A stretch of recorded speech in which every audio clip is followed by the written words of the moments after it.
My brothers, my sisters, welcome back to the channel. Today we speak not just of Burkina Faso, but of Africa's awakening. If you believe in freedom, unity, and the power of our people, then make sure you subscribe, share this story, and let the world hear Africa's voice. Because what you are about to witness is not just history, that is destiny.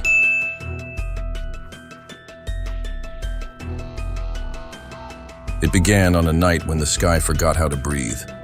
Burkina Faso lay under a curtain of restless clouds, dark, swollen, trembling with thunder. Wind tore through the city like something ancient and angry, slamming broken shutters, carrying the smell of dust and smoke. The kind of night when the world feels close to ending, and yet something sacred waits to be born. Inside the modest presidential residence, all lights had gone out. The power grid had collapsed hours earlier. Sabotage, they whispered. But Ibrahim Traoré didn't need light to feel the tension crawling through his walls. The air itself seemed to pulse with unease. He stood at the wide window, watching the emptiness of the courtyard. Only the rhythmic drops of rain echoed against the earth, forming shallow puddles that mirrored lightning streaks above. The night guards moved like ghosts, their silhouettes blurring in the mist. Burkina Faso was tired. Tired of sanctions, of hunger, of waiting for miracles that never came. Reports from the borders were grim. Villages had vanished overnight, replaced by silence and burnt soil. The people had begun to whisper again, that the revolution had lost its soul, that their captain was not invincible, that maybe the promise of dignity had been just another dream. And in that silence, beneath that storm, the knock came. 3 dull thuds against iron, soft, hesitant, almost apologetic. The guards froze. No one approached Ibrahim's door unannounced, especially not in the middle of the night. Another knock followed, firmer this time, desperate, carrying something beyond fear. Then a woman's silhouette appeared in the rain, barefoot, drenched to her bones, clutching her stomach as if protecting the fragile world within her. Her face was hidden beneath a soaked scarf. Her body trembled from exhaustion. The captain's men shouted, uncertain, their rifles trembling between caution and pity. But from the upper floor, Ibrahim had already seen enough. He descended the stairs in silence, his boots echoing like thunder against marble. No one spoke as he reached the door. He simply opened it, and the storm itself seemed to bow before him. Lightning illuminated the stranger's face for the first time. Her eyes, hollow yet defiant, stared back at him as if searching for something she had lost long ago. Blood stained her ankle. Mud clung to her dress. She looked neither beggar nor rebel. Only a soul who had run too far and found the wrong door at the right moment. And then she fainted. When she awoke, the world had changed. Candles burned in a circle of quiet around her. Outside, the thunder had drifted away, replaced by the soft chorus of distant frogs and dripping eaves. Her hands rested over her stomach. She was still alive, and so was the child. The captain's residence had become her refuge. No one knew who she was. She had arrived without papers, without memory, without anything but a gold pendant pressed tight in her palm. Ibrahim's closest advisors were alarmed. A stranger showing up in the dead of night, pregnant, injured and silent. It reeked of sabotage. The country's enemies were cunning, their methods cruel. A single infiltrator could destroy an entire regime. But Ibrahim didn't see a threat. He saw something else, a reflection of the people he had sworn to protect. For years he had faced mercenaries, politicians, and vultures from beyond the sea. Yet the hardest battles were not fought with guns, but with conscience. And now, a single woman, nameless, voiceless, had placed that conscience under trial. He gave her shelter, food, and protection. Against the advice of everyone, days turned into weeks. She rarely spoke, often staring out the window as if waiting for someone who would never return. Sometimes she would touch the gold pendant around her neck and whisper things only her unborn child could hear. The markings on the pendant were strange, spirals interlaced with triangles, symbols no one could decipher. When Ibrahim's aides tried to trace its origin, records came back incomplete. Some said the symbols resembled the lost tribal language of a vanished village from the north. a place swallowed by the desert years ago. A ghost place. Meanwhile, the city outside grew restless. The IMF had frozen Burkina Faso's accounts. Food shortages worsened. Oil tankers were halted at the border. Every morning, lines of hungry citizens stretched beyond ration centers. Ibrahim's vision of independence was bleeding beneath the weight of unseen chains. He spent sleepless nights drafting plans, cutting deals with neighboring allies, sending letters that would never be answered. But every evening, when he passed the small room at the end of the corridor, the one where the woman rested, he paused. Through the half-open door, he would hear her humming softly, a tune so ancient and broken it felt like an echo of Africa itself. It wasn't the sound of despair. It was the sound of survival, and strangely, it gave him strength. Rumors began to spread. Someone inside the government leaked her presence to the press. They called her the Phantom Mother, the Silent Spy, the woman who bewitched the captain. Foreign outlets painted Ibrahim as delusional, harboring an unknown woman instead of addressing the nation's collapse. Inside his own council, seeds of doubt were planted. Ministers whispered behind closed doors, questioning whether their leader had lost focus. But Ibrahim ignored them. He had learned something that others had forgotten, that true leadership was not in command, but in compassion. And yet compassion has its price. One morning, the woman woke screaming. The pendant burned hot against her skin.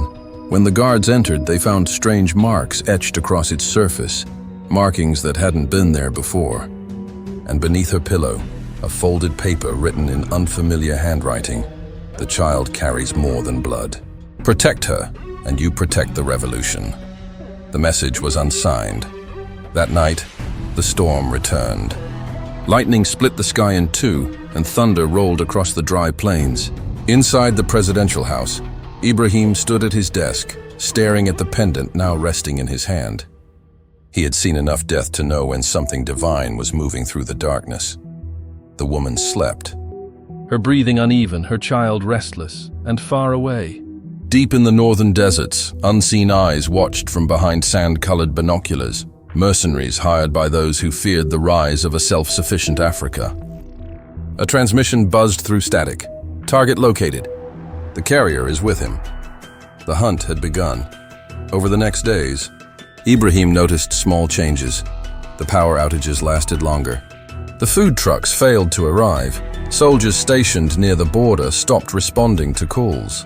Something was unfolding, slow and invisible, like poison in the veins of the nation. Still, every evening, he found himself returning to that small, candle-lit room. The woman, though frail, seemed untouched by fear. She looked at him once, eyes calm, as if she already knew what fate demanded, and whispered one word. He didn't understand it then. But years later, that same word would appear on murals, banners, and songs across the continent. The word that would define an era of awakening. For now, it lingered in the air, fragile and incomprehensible, carried away by the sound of distant thunder.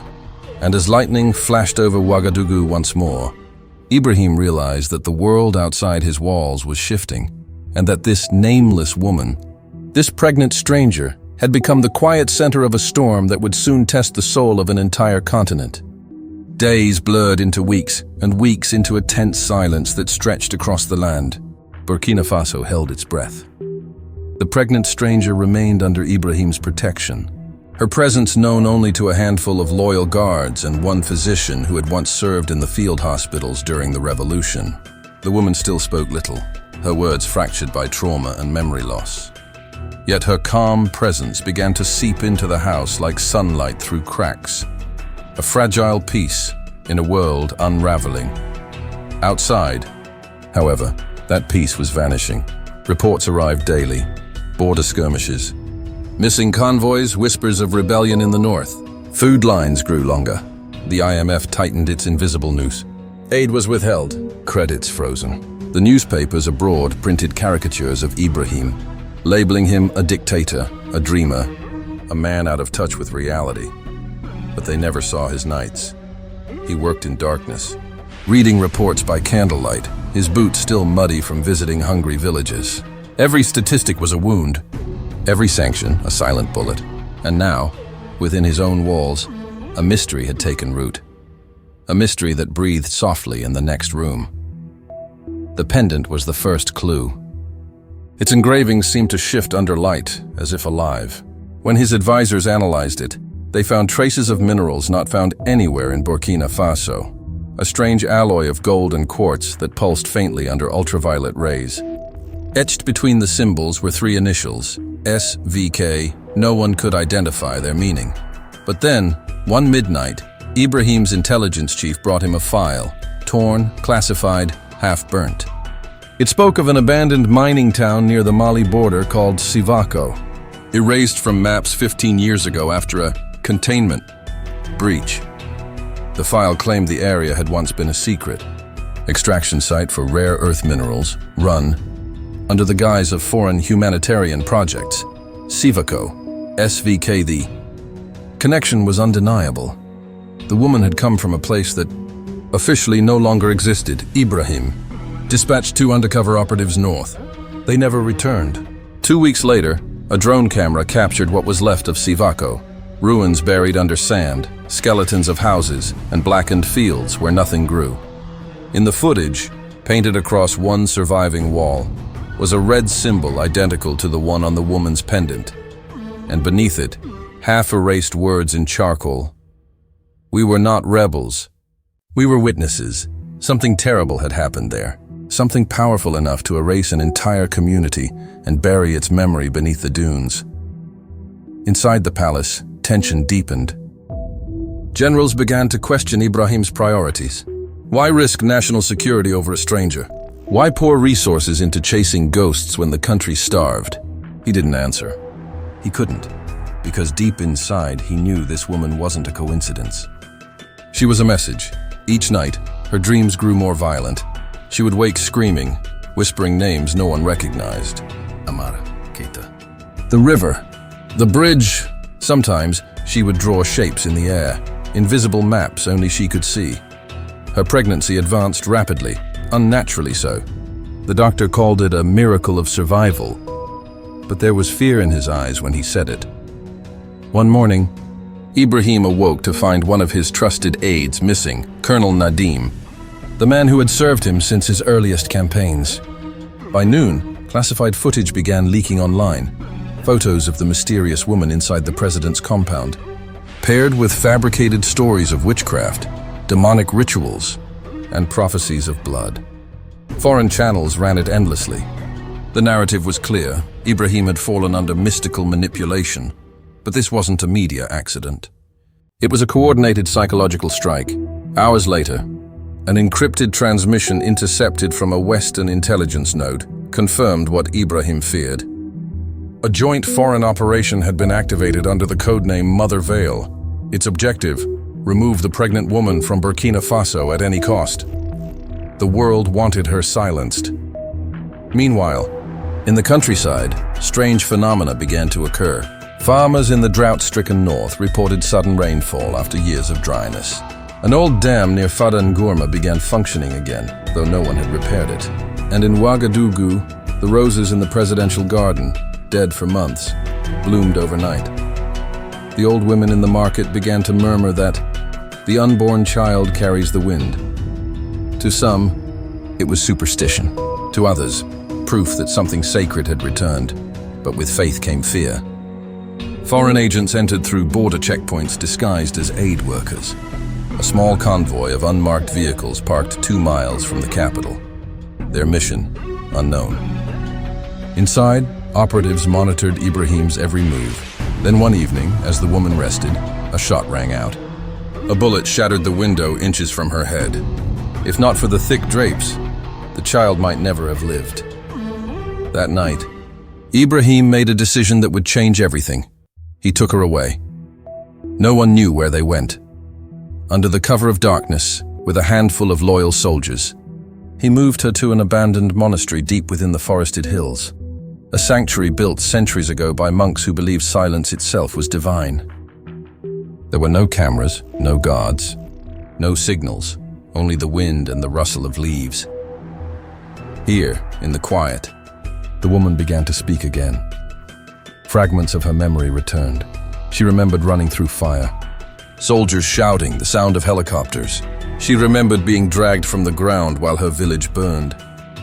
But above all, she remembered one thing, a voice telling her to find the man with the red beret. He will know what to do. Ibrahim. While he kept her hidden, the country began to fracture. In his absence, generals jockeyed for power. The IMF sent envoys, promising stability in exchange for concessions. They demanded the reopening of foreign mines, the dismantling of state control, and, unspoken but clear, the removal of Ibrahim Traoré himself. The people, left in uncertainty, began to protest. Some called him savior, others traitor. Across radio waves, anonymous voices claimed the captain had gone mad protecting a witch. But the forest monastery knew a different truth. There, Ibrahim sat beside the stranger each night, hearing her fragmented memories. Slowly, he pieced together the unthinkable. Her husband had worked in the Sivako mines. When he discovered that the so-called humanitarian project was extracting minerals illegally for foreign defense tech, he tried to expose it. They silenced him, and when she escaped, they hunted her. She was never a threat. She was evidence. The pendant wasn't decoration. It was data. Inside its core, microscopic engravings contained encrypted coordinates, proof of the mine's existence, and the international companies funding it. The unborn child wasn't symbolic. It was the living witness they could never erase. That revelation was the key to everything, and the spark that ignited the storm. Within days, the monastery was surrounded. Drones hovered over the tree line. Whispers of betrayal slithered through the air. A traitor among the escorts had revealed their location, and as the woman's labor pains began earlier than expected, Ibrahim realized he had only hours, maybe minutes, before everything collapsed.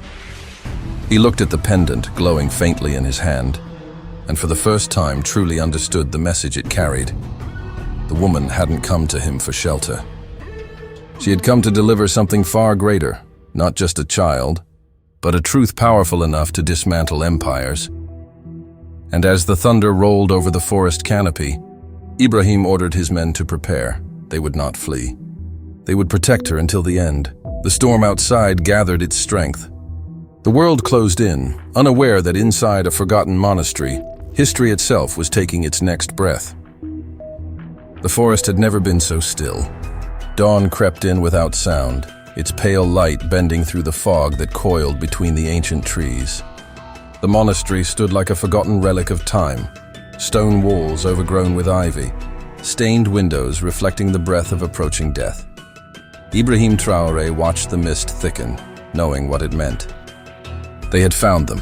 Far beyond the tree line, engines murmured like distant thunder. The hum of drones circled the clouds, metallic birds hunting for heat signatures. The air itself carried the scent of gun oil and betrayal. Inside the monastery, candles flickered nervously along cracked walls. The woman lay upon a narrow cot, her breath shallow, her body trembling between pain and prophecy. The child was coming, too early, too fragile, and outside, the world was preparing to crush them both. Ibrahim checked the last of his men, 12 soldiers, hand-picked, bound by loyalty, their faces streaked with ash to blend with the stone. They had been trained for war, but never for this. Defending a single woman in labor against an invisible empire. He looked at them not as soldiers, but as brothers of destiny. Each understood that what waited beyond those trees was not a battle, but a reckoning.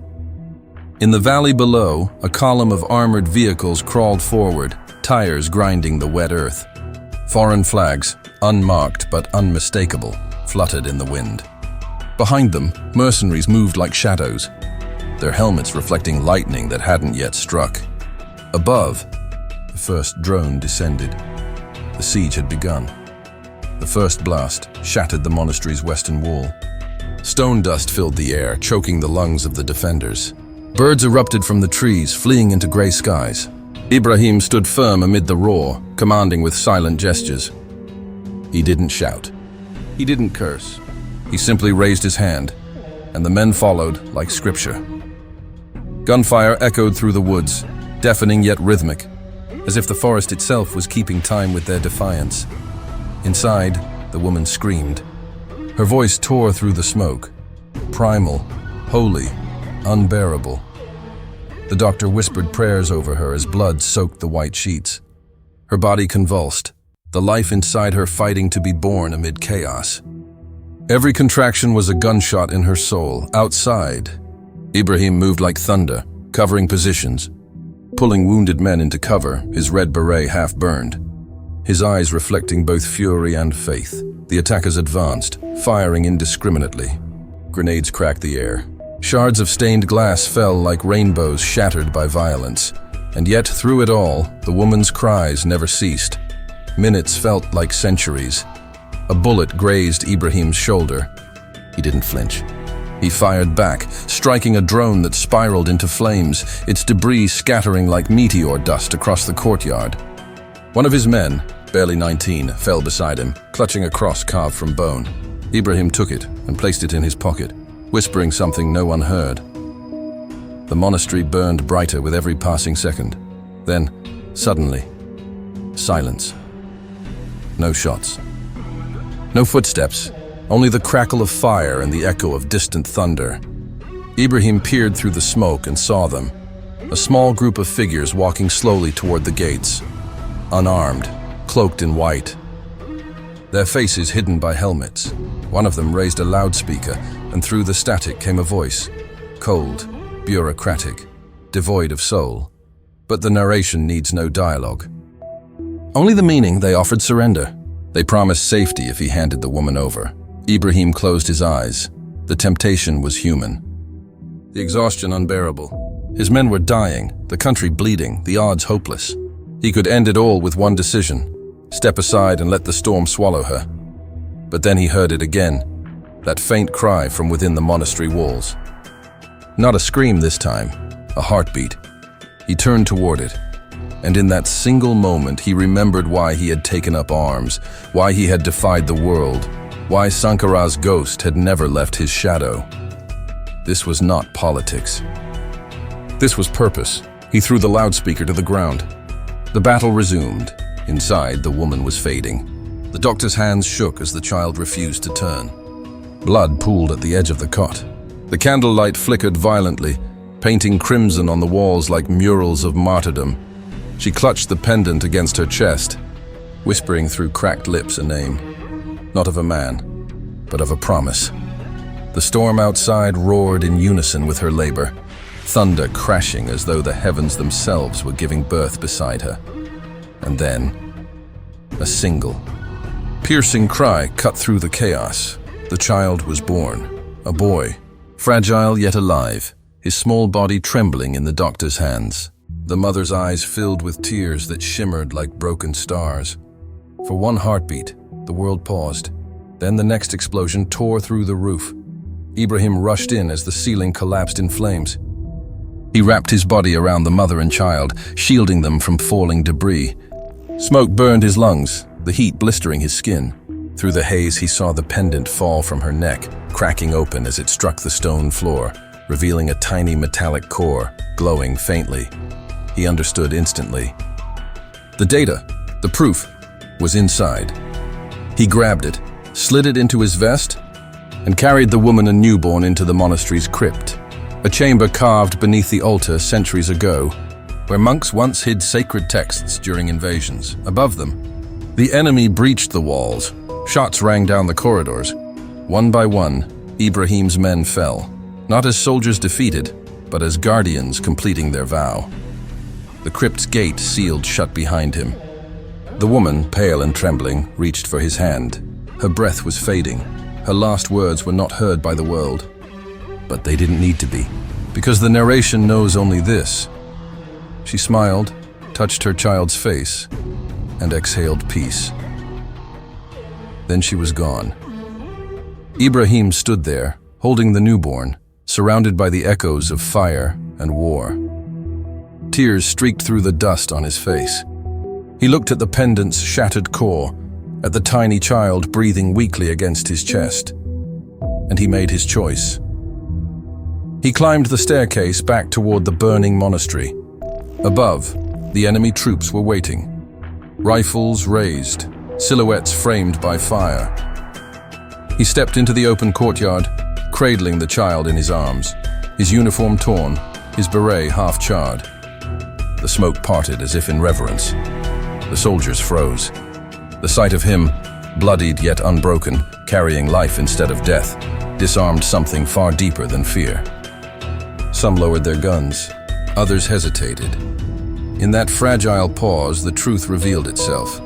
The data inside the pendant had already transmitted through Ibrahim's vest communicator, sent to encrypted African networks. The world would soon know everything. The mines, the murders, the exploitation, the lie.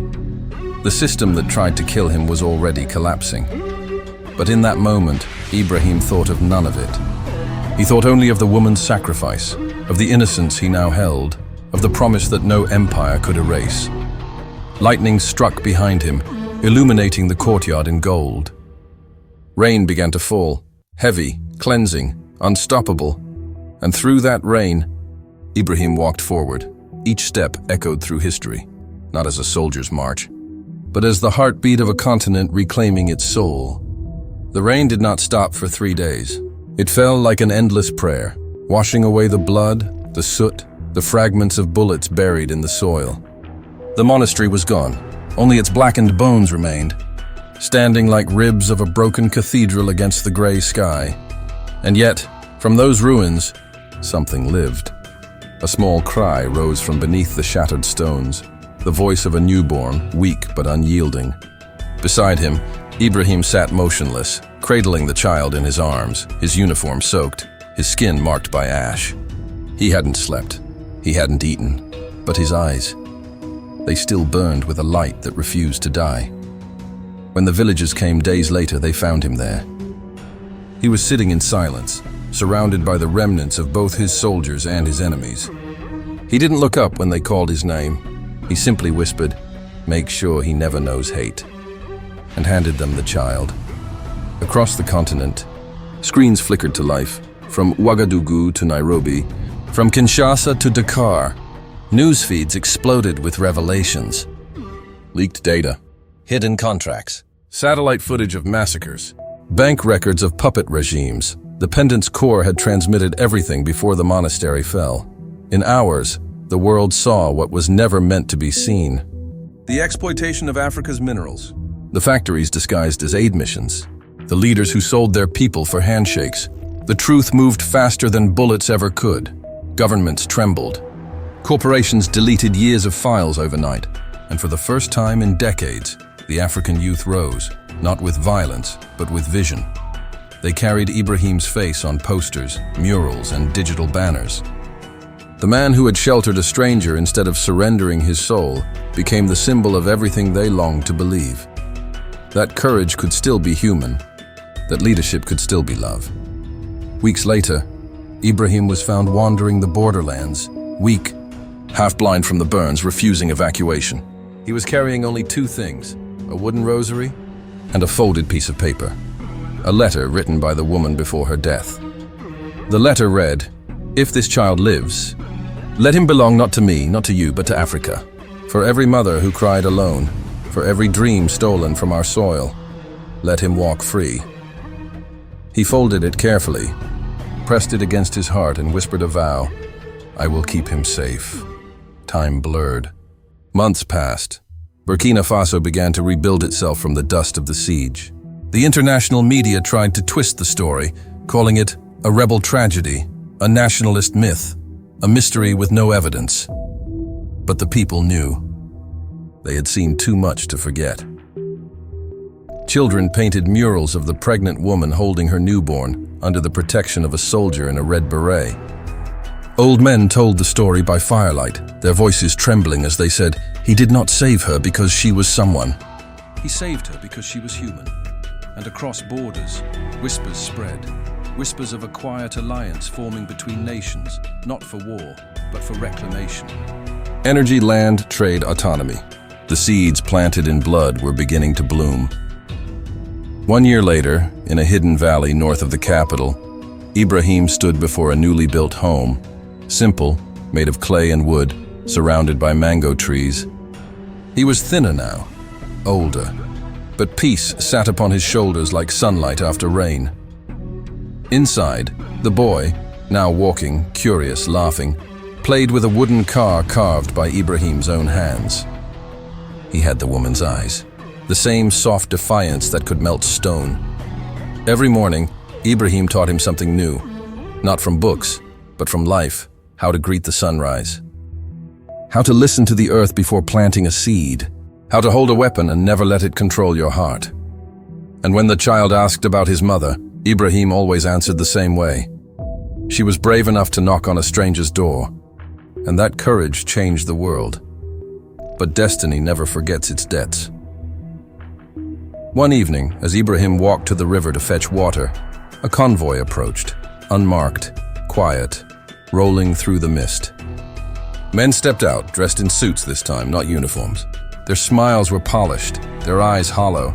They offered him deals, power, safety, the restoration of his rank, if only he would silence his movement and hand over the child for protection. Ibrahim listened. Then he pointed toward the valley below, where villagers were singing as they worked the fields, free people rebuilding their home with their own hands. He said nothing, only smiled and walked away. They called after him, "You'll regret this!" He didn't turn, because regret is for those who betray something sacred, and he never had. Years later, that same child, grown tall, eyes full of flame, stood before a crowd of students in a new Burkina Faso university. He spoke not as a politician, but as a son of faith and soil, and he told them a story. "My mother once sought help from a man everyone called dangerous. He gave her a home. He gave me life. And when the world burned around him, he did not run. He stood. That man was not my father by blood, but he was my father by courage." The crowd rose in silence, tears glinting in their eyes. They knew his name already, Ibrahim Traoré, but they also knew what he represented. A chapter of Africa's awakening, written not with ink, but with mercy. As the sun set over the savannah that day, a breeze carried whispers through the grass, the same whispers that once moved through burning smoke and battle cries. The land had healed, not completely, but enough to breathe again. At the edge of that valley, an old soldier sat beneath a tree, watching the sky turn to gold. He heard laughter in the distance, the boy's laughter, now a man's. He smiled faintly. The wind brushed his cheek like a mother's touch, and for the first time in a long time, Ibrahim Traoré closed his eyes, not in exhaustion, but in peace. Because he knew the truth now. Revolutions are not only born from bullets or speeches. Sometimes they begin when one man opens his door to a stranger and chooses compassion over fear. The screen fades to black. A single line appears, dedicated to every soul who carries humanity through fire. Decades passed. The world changed its shape. New cities rose from red earth, nations rewrote their stories. And children who once starved beneath collapsing roofs now studied beneath skies free of foreign flags. Yet some names refused to fade. One of them was Ibrahim Traoré. In the streets of Ouagadougou, murals still glowed with his image, the red beret tilted forward, eyes burning with quiet mercy. Not the fire of vengeance, but the warmth of a man who had carried both sword and cradle, and never let either corrupt his heart. They called him many things, the soldier of mercy, the door that never closed. The man who defied the world, but among the people, his story was told differently, not as politics, not as rebellion, but as legend. There was an old saying whispered by mothers to their children when thunder rolled over the horizon. When the storm knocks, open your door, for it might not be death, it might be destiny. And when the children asked where that saying came from, their mothers would smile and begin, "Once in a time of hunger and war, a pregnant woman knocked on a soldier's door." The tale was no longer just about war or bravery.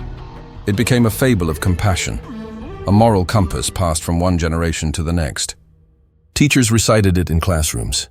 Priests spoke of it during sermons. And in the villages, the story was carved on the walls of clay homes, painted in colors of earth and hope. The woman's name was never written in history books, and perhaps that was the point. She represented everyone, every forgotten mother, every voiceless plea. She was Africa's heartbeat, quiet but eternal. In a museum near the new capital, encased in glass, there lay a single object, a pendant, fractured but glowing faintly under light. Visitors gathered before it daily. Children pressed their hands against the glass. Some said when you looked closely, you could see within it a reflection of a sunrise, as if the metal itself remembered the day the continent began to heal. Beside it, an inscription read, "This belonged to a woman who believed the world could still be kind." It was carried by the man who proved her right. Far from the city, deep in the valley where the monastery once stood, a small village thrived. Fields stretched green and wide. Water ran clear from the hills. And at the center stood a school built from white stone named Maison de l'Espoir, the House of Hope. Children studied there freely, regardless of name or bloodline. Every morning they stood beneath an old tree where a statue of Ibrahim rested, not as a soldier with a weapon, but as a man holding a newborn. His eyes were cast downward, gentle, eternal. The boy he once saved, now a grown man, gray at the edges of his beard, ran that school. He had built it with his own hands, on the exact ground where his mother took her last breath. He never called himself a hero. Whenever people praised him, he said the same thing. "I'm just the echo of a knock on a door." But history, as it always does, tried to bury the inconvenient truths. Years later, global leaders rewrote the textbooks, omitting the siege, the betrayal, the courage of that night. They reduced Traoré's name to a footnote, a military reformist, a controversial leader, a disputed figure.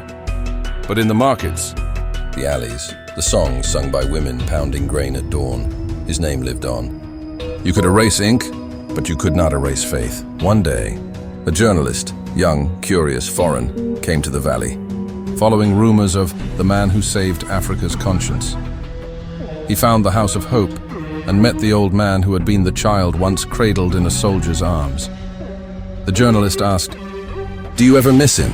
The man who saved you?" The old man smiled. "Miss him?" he said softly. "No, because I see him every day."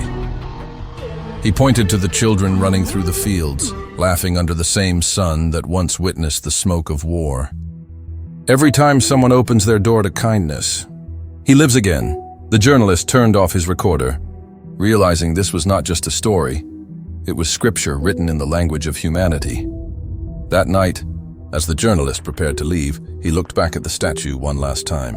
Lightning flashed across the horizon, just for a moment, and it seemed as if the bronze face smiled. Maybe it was imagination. Or maybe legends never really die. They simply change form. He wrote his article and titled it, "The Soldier Who Chose Compassion." It spread quietly through the digital world, buried beneath noise, yet still finding its way to those who needed to read it. Activists shared it, artists painted it, and somewhere in a small African village, a teacher read it aloud to her students. By the end, she was crying. Years later, perhaps a century, when the earth had changed again and history cycled through its familiar storms, children still told the story. No longer about governments or nations or revolutions, just about a door, a knock, and a choice. He could have turned her away, but he didn't. That was the line that survived every translation, every retelling. And maybe that was enough, because in a world still learning the meaning of empathy, sometimes one story, one act of grace, can outlive empires. As the camera pans upward, the valley stretches wide beneath the stars. Fireflies rise like floating lanterns. The ruins of the old monastery are now covered in wildflowers, and from somewhere unseen, carried on the wind, we hear a voice, calm, firm, timeless. You cannot change the world by fighting its hate. You change it by refusing to let hate change you. The stars shimmer brighter. The screen fades to black, and in golden letters appear the final words. A pregnant stranger knocked on his door. What Ibrahim Traoré did next changed lives, based on the legend that became Africa's most human revolution.